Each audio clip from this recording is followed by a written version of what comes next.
A continuación vamos a ver las corrientes de supermalla, que es una variación del método de mallas. Bien, en ocasiones habrá fuentes de corriente en la red a las cuales se vaya a aplicar el análisis de malla. En tales casos pueden convertirse la fuente de corriente en una fuente de voltaje si ésta presenta un resistor en paralelo y proceder del modo anterior, o bien utilizar una corriente de lo que nosotros vamos a denominar supermalla y seguir el procedimiento dado a continuación. Lo primero que hay que hacer es asignar las corrientes de malla para la red. Segundo, se eliminan las fuentes de corrientes sustituyéndolas con equivalentes de circuito abierto. Posteriormente, se utiliza la ley de los voltajes de Kirchhoff en la red que resulta. Y como último entonces se resuelve las ecuaciones simultáneas que se obtienen. La trayectoria única que ahora incluye los efectos de las otras corrientes se conoce como la corriente de supermalla. Para eso entonces vamos a ver el ejemplo 1. En el ejemplo 1 dice que usando el análisis de malla determine las corrientes de la red mostrada a continuación. Muy bien, esta red consta de dos mallas y ese circuito eléctrico tiene 3 resistores, 2 fuentes de voltaje y una fuente de corriente. Lo primero que se debe hacer en este caso es definir las corrientes de malla para la red y a continuación eliminar la fuente de corriente mentalmente como se observa en la siguiente figura.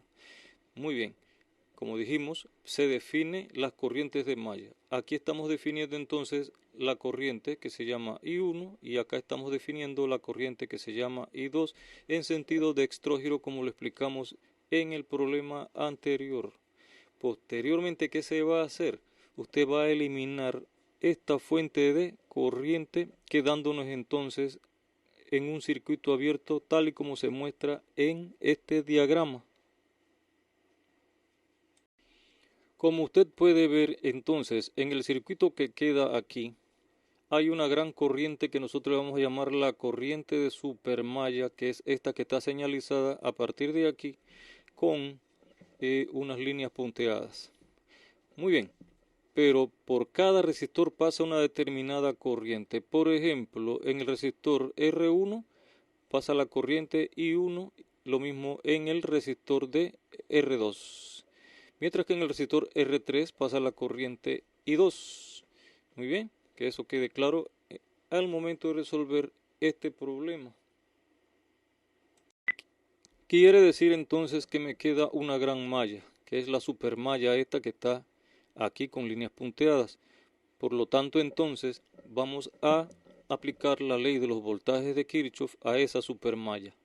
Muy bien, como nosotros sabemos entonces que la sumatoria de los voltajes me tiene que dar igual a 0 en esa supermalla, empezamos desde aquí.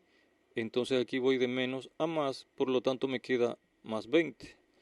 Seguidamente voy de más a menos en este resistor de 6 ohmios, quedándome entonces el resistor de 6 ohmios multiplicado por la corriente que pasa por él, que sería I1.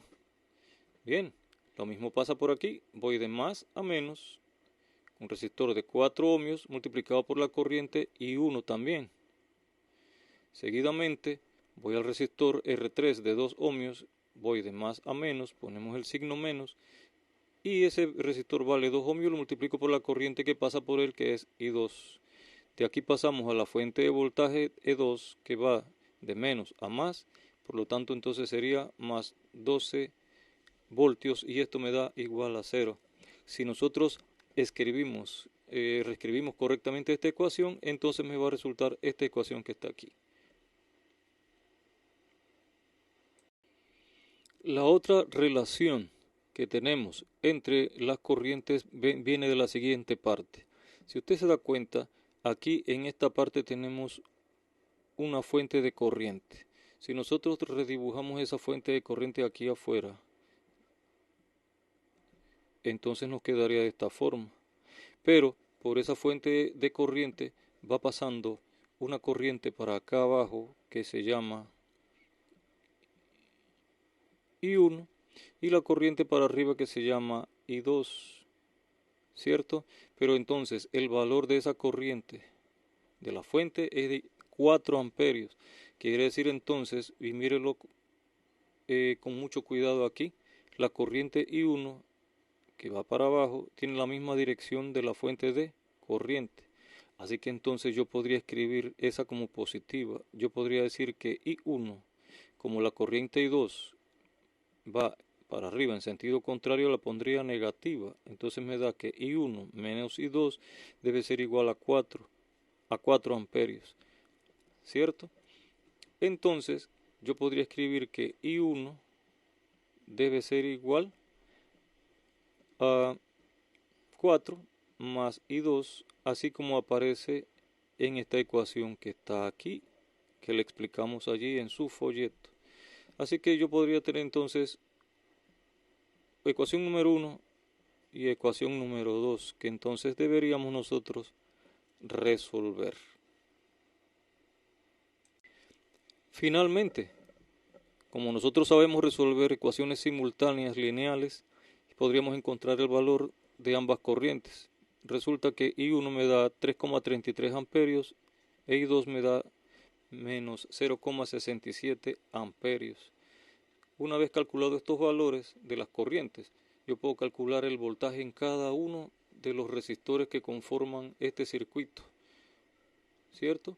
Por ejemplo, si yo quiero calcular el voltaje de este resistor, multiplico la corriente por la resistencia. Si quiero calcular la potencia, por ejemplo, de este resistor, entonces multiplicaría con cualquiera, en este caso, pues si conozco la corriente y la resistencia, pues sería con la ecuación I cuadrado R. O sea que cuando yo resuelvo problemas de esta clase, yo puedo calcular todas las demás variables que participan en un circuito: voltaje, potencia, corriente.